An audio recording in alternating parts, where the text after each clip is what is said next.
Google following Microsoft. Yes, it's happening here at the Festival of Media Asia. And with no fewer than 122 slides, ladies and gentlemen, the Managing Director of Google Singapore, Joanna Flint. Say it isn't so. Huh? No, trust me, it's not. I'll be over in a few minutes. Right. The selfie stick. Let's go to a really sort of different conversation. So first of all, I think we need a little bit of energy in the room. So I'm going to get you all to stand up now. Stand up. And I all want you to shout, energy! Energy! Energy! And look at the person next to you and shake hands with them if you've never met with them before. And you now have a new friend and you can sit down and we can start the rest of the session. All right, so that's thrown you, hasn't it? Hopefully we've got a few more friends and look forward to the dinner tomorrow night. So I lead the Singapore business. It has been a long day for me today, so thank you, JC, for calling that up at 3:30 in the morning when the phone rang. But we were on standby, and it's actually been quite an emotional day. I've been in Singapore for 13 years, so this is my home. I got married here. My kids were born here. And so when I look at this skyline, this was the skyline that was nothing like this 10 years ago. And for those of you in the room that are new to Singapore in the last 3 or 4 years, you'll be familiar with this, but none of this was here when I arrived. The first job in Singapore was to work for Singapore Airlines. And this was my phone at the time. It was the Nokia 8810, otherwise known as the banana phone. And I thought I had arrived when I had got this cool piece of kit. And it not only was it on me 24/7, it had to be, because it actually was the emergency line for Singapore Airlines website when it went down, because that was my role. I was in charge, and this was how techie we were at that time. So what am I going to talk to you about in the next 20 minutes or so? There's some different routes we could have taken. I'd love to have talked about innovation, particularly after that presentation, which you did a great job of. I really enjoyed it. But what I'm going to talk to you a little bit is get you to sort of rethink your mindset and start to think around the role of Asia in your plans. Now, most of you are from this part of the world, or working in this part of the world. Some of you have flown in. But I want you to think about what's different about Asia. And I'm going to take you through a little story to show you some examples of opportunities and things that maybe you think you should be doing. Certainly, we're starting to think about in our organization. So what's at stake and why does it matter? If you look at that little circle, there are more people inside that circle than outside that circle. There are more people inside that circle who have access to the internet than outside that circle. Yet they're finding it really, really hard to get connected. And that basically represents the opportunity of what we're talking about, 4 billion people in there that we're really trying to connect to. So let me just take a little bit of a segue to a very, very important topic, which is the selfie stick. So I'm going to do a little bit of a straw poll around the room here. How many of you have got a selfie stick? Come on. Well, I do too now. I actually have to say, after I was given this theme, I thought I'd better go and get one. It's quite nice. And if we have enough time at the end, I think we can get you all on stage and we'll do a little bit of a joint picture. But the reason I'm showing you the selfie stick is its origins. Where do you think the selfie stick came from? Selfie land. Selfie land. So rather I don't know. I mean, let's be honest. Who came up? Well, was thinking about it? Well, the interesting thing, the selfie stick did not come from outside this region. It came from inside this region. A very proud innovation piece that we have, and we know this because if we look at our Google searches, we can see that actually it started off in Malaysia before being eclipsed by the Philippines, and then Malaysia quickly followed suit, and then the US came behind to sort of clip it at the end, it's barely taken off at this point. But the key point is the selfie stick was kind of seen as a kind of a really bizarre thing, and a lot of things that seem to happen in Asia sort of looked at from afar because they're a little bit strange, where in some respects they're ahead of their time. I was walking over the bridge by Clark Quay last week, and I'm not joking, there were 6 people with selfie sticks taking pictures there. And they were literally standing there, with their friends or whatever, and they were literally just taking these pictures of the scenes around them. It's an incredibly pragmatic way of capturing a moment, driven through insight, driven for the need to share. And it's a really interesting cultural reflection in terms of the way people are thinking around the role of a mobile device. So The next question is, the selfie stick was invented in Asia, but where was the selfie invented? Now, this is probably the most famous photograph of, when it comes to selfie, and a picture of the photograph that actually went viral. But what's interesting here around the birth of the selfie was actually, again, that came from this part of the world. In fact, it started off in Taiwan, and then it went through the, as you can see there, through Korea, and you can start to see how actually the word selfie started to pick up. And I think it's an interesting concept, because the whole idea, actually in Asia, when you think about new things, actually about 10 years ago, we had the concept of self-photo taking, and a word known in Japan as yodori was really, really leading the way. So a lot of these things that seem a little bit quirky, a little bit strange, a little bit non-normal, actually have been coming out of this region for some time and actually starting to become ways in which we all behave. So what's driving a lot of this is mobile, and that's really going to be the focus of the next 15 minutes. I'm going to take you through why mobile really matters, why Asia is really leading this place, and give you some thought starters of things you might want to think about, okay?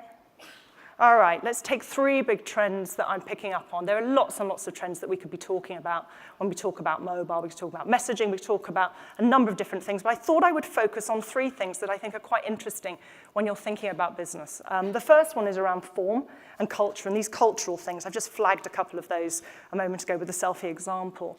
So thinking about the sort of shift, from a phone to a phablet, and I'll elaborate on that in a second. The second is around criticality. Looking at the economics of the way in which we connect with customers and thinking around shifting the role of mobile devices moved far, far further from a symbol and a piece of kit to something that's actually becoming really, really critical in lives, and particularly in the lives of developing markets and different and emerging markets, and I'll expand on that. And the third is around content and the need to create content that's really, really pertinent in this new world with this new demand, and the concept of moving from a market to marketplaces and the sort of the scale of expanding out. So phone to phablet. About 3 years ago, there was no name for these mid-tier devices. You can see this in the metro here in Taipei. But the reality is that these tablets are really being driven out of an incessant need, and a need that people wanted to sort of read and play and watch and learn, and obviously with Double Byte, people wanted a larger screen. But the whole concept of this phablet and this mid-sized device really, really came from this part of the world. And you can see that here. It was a trend that in 2013, globally, phablets, you can see are representing a very, very small proportion. Yet in Korea, they were sort of representing nearly 25%, 35, 40% of the actual tablets in the market, which is actually phenomenal when you think about it. It really had arrived at the same time. And it was kind of, I guess, if you look at it that way, Europe or the global adoption of something like this had really was a long way behind.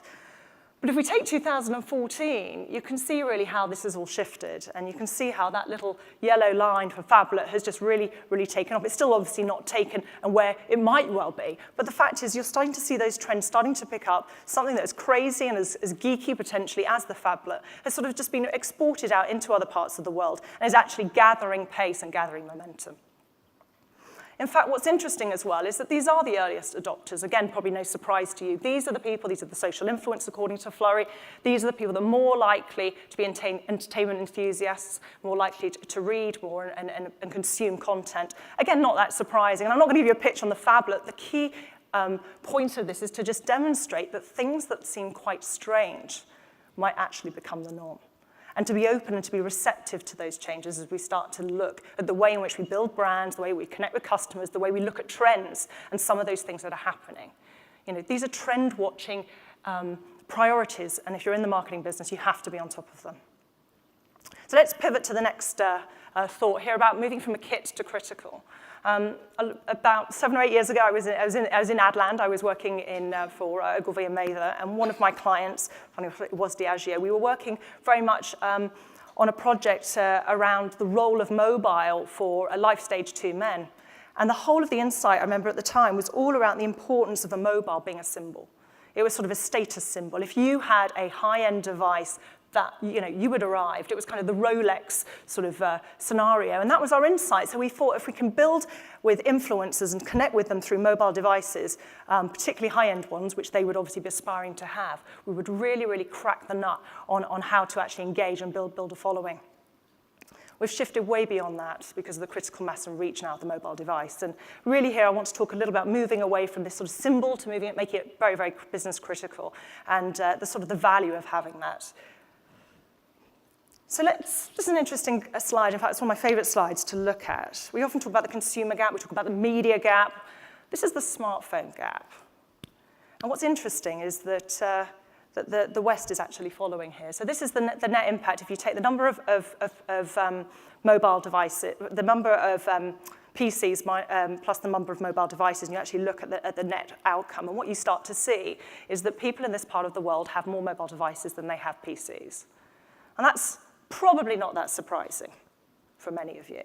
But what I think is really interesting is what this means, is that actually, when I showed you that circle at the very beginning, and that percentage of people that were actually sitting inside this circle are bigger than the ones that are standing outside that circle. And even though they are as a critical mass, actually more connected than the people outside that circle in terms of numbers, and obviously China drives that, and India will catch up in the next few years. What's interesting for me is the next generation of consumers, not even the next generation, the next volume of consumers are going to get connected to the internet are not going to be connecting through a PC. They're going to be connecting mobile only. It is the only way they will be able to, because the price point has dropped so low, and it's the only way that they will want to be connected in. And that fundamentally changes. And I'm running the Singapore business for Google here. And when I work with clients in Singapore today, which, by the way, is the #1 mobile penetrated market in the world, beating Korea, what is interesting to me is that most people still don't get it. And I think that is a massive, massive fail. Because all the data is telling you, but because nobody else is taking the lead, no one's actually following. So this data is showing you that when we interviewed consumers last year in the Consumer Barometer, which is our annual survey that we work with TNS on, what you can see here in terms of Malaysia is that 35% of those consumers that were interviewed said that the only way they accessed the internet was via a mobile device. In Vietnam, it's 24%. Singapore, it was actually 16%. So even in Singapore, it's here in the developed parts of the world. But when you extrapolate that and think about India, and you start thinking about the other emerging markets, it really becomes absolutely obvious to me that this is where we all need to be focusing a lot more of our energy, not just on marketing, but understanding how this media really works. So one thing we're doing at Google is to think about how to connect those billions of customers that haven't yet managed to gain access. And you've probably heard of Project Loon, where we're trying to throw balloons up into the stratosphere and actually get them to rotate around the world. And actually, that test has gone incredibly well. It's an innovative way of solving, to the points that JC was talking about earlier, a very innovative way of thinking around solving incredibly big problems. Our thought is if we can connect these communities to the information, imagine what that would enable them to do. Education, connection, trading, all of those things are really obvious to us here in this room. Imagine that to the person that's never had access to that information before, and having that in real time in an affordable way. And so Android One was launched in India, and then we've just launched it this quarter in other parts of Southeast Asia. And it's not a low-end device by any stretch of the imagination. It's a really fantastic piece of kit.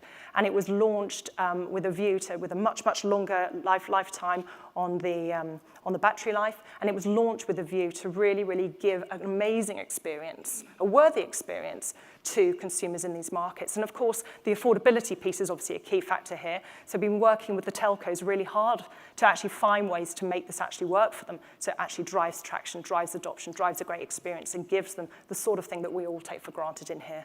And enables them, of course, to take selfies as well. When we look at the power of the actual infrastructure and what we're doing, the Android platform, obviously most of you will be aware of it. How many in the room use Android? Great, good. 65% of an Asia-Pacific market share. I looked at the data last night, followed by iOS at much less than that. What's interesting is that this was a big bet for Google, a really big bet, and probably one of the most successful journeys that we've been on over the last 4 or 5 years, when we've really looked at creating and taking that risk and powering an ecosystem that connects not just consumers to the internet, but actually through mobile devices, but actually enabling them to be able to transact and to be able to pay through this. So powering payment, this is actually Google Play, which is Google's answer to the App Store. And within that, obviously, there are hundreds and hundreds and thousands of apps that are being uploaded every day and being monetized. But what's key about this App Store is it enables developers of content to really, really make a business for themselves. And it enables the consumers of that content to be able to access that and do it in a really seamless way. So we've introduced carrier billing to enable it to be billed straight back to the consumer. And we've really, really helped these developers monetize their assets, both through the Pay Store and also through in-app purchases, so they can really, really transform and self-fund and continue to innovate and push the whole ecosystem.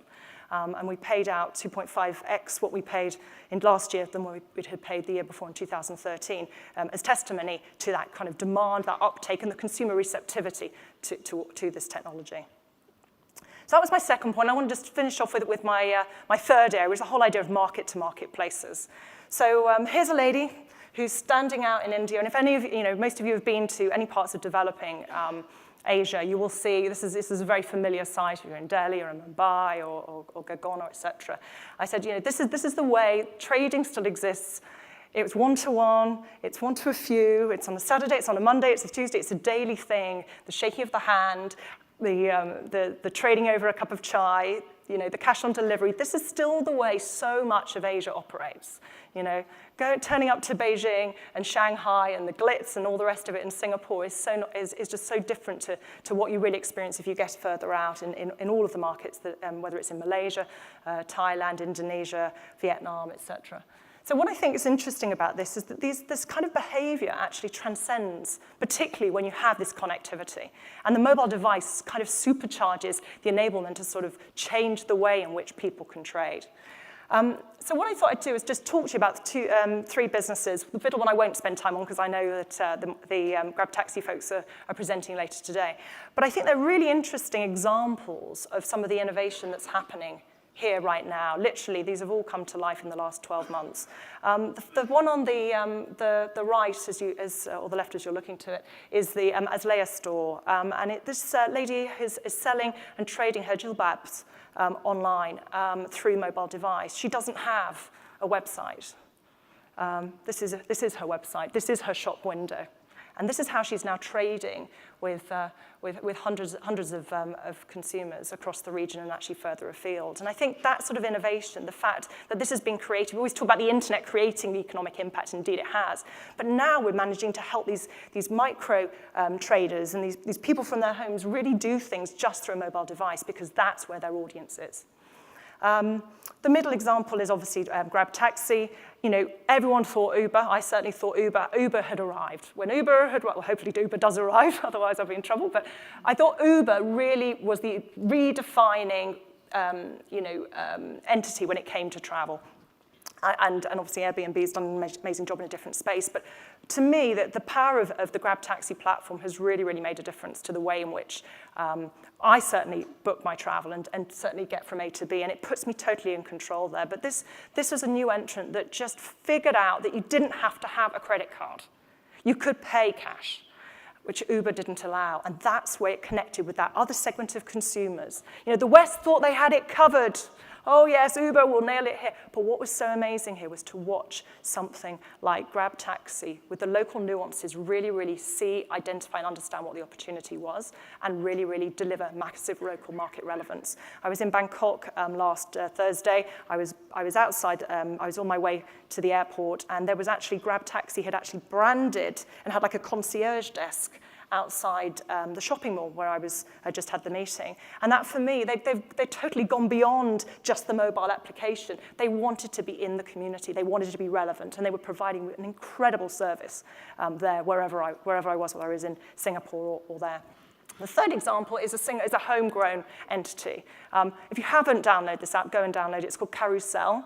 And it really is the next generation of eBay. It's a peer-to-peer selling platform where you can sell and buy everything, but you've got proximity, you can connect with consumers through it and the buyers and sellers. And it really is, to me, that shift into a true marketplace. So from Google, we're acting mobile first in obviously in a lot of ways, Android and what have you. We're really trying to anticipate and think about how we can use mobile, particularly location and geo, to improve the way in which we add value to users on the platform. So here's an example of Google Now, which knows where I am. It's take me where I need to go, integrating all of our features. And on the right-hand side is an example of AdWords Express, which is kind of a new format to enable brands that want to start to advertise online to actually be able to do it through a mobile and do it through mobile first, a much more simplified platform. So something that we're just trying to think mobile first in what we do. And the middle is just the fact that we're now being encouraged to actually switch off our PCs and actually work and spend a day on our mobile all day. So we have no choice but to get and adapt to this new world.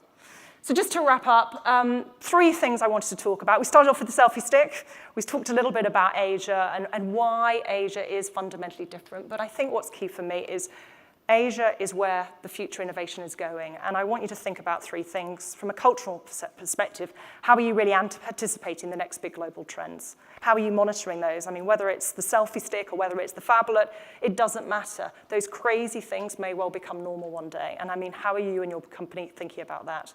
The second is, how are you ready to leverage the power of mobile in your ecosystem for your business? I think, as you can see today, that future is all going to be mobile. How can you use Asia, can you use some of your smaller markets to really innovate here? Because if you don't, you're going to miss out. And you can see already, if in a mobile-first world, so much will change. And finally, content. How can you use Asia as that test bed to really start to leverage there?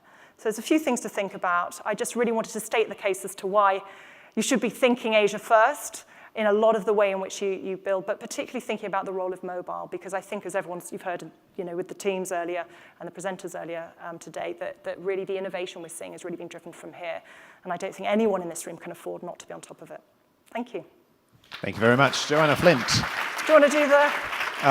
Before you disappear, unfortunately, you've persuaded them too well, Joe, and half of them were on their mobile phones as you were talking. Were you going to take a selfie? Do you want to try? Where's your selfie stick? Should we try and do one? How do you want to do it? Do you want to get everyone sort of around here onto the stage? Where's your selfie stick, for starters? Mm-hmm. The problem is that... It may not work, but we'll give it a go. If you take a selfie in that direction, then you're going to have all the bright lights. Can we switch the lights off? No, I tell you what. The other one off. Plus, Joe, the other problem is that we won't have the logo in the background. So you need everyone on the stage. Can you all please just go up on stage? Can you do that, please? Can you just go up on stage and have the selfie with Joanna Flint? I know. I'm thinking about this. If it doesn't work, someone's just going to have to fake it. I think that's about it. Yeah. That's about it. I fear your arm is not going to be long enough, Joe. But we might be able to take some snapshots from the back here. So some come closer. Come on, you all want to be on this. It's going to be... We're just going on Google's homepage. I'm not staying up through the night again. How's it going? Shall we do a count to 3? Hold on, it's not working. Hold on. 9, 8, 7, 6, 5, 4, 3, 2. Hands up, go. Blue still. Can you all not look so serious? We did it! All right, congratulations. Please share it on Twitter and make sure that you add the hashtag FOMA15.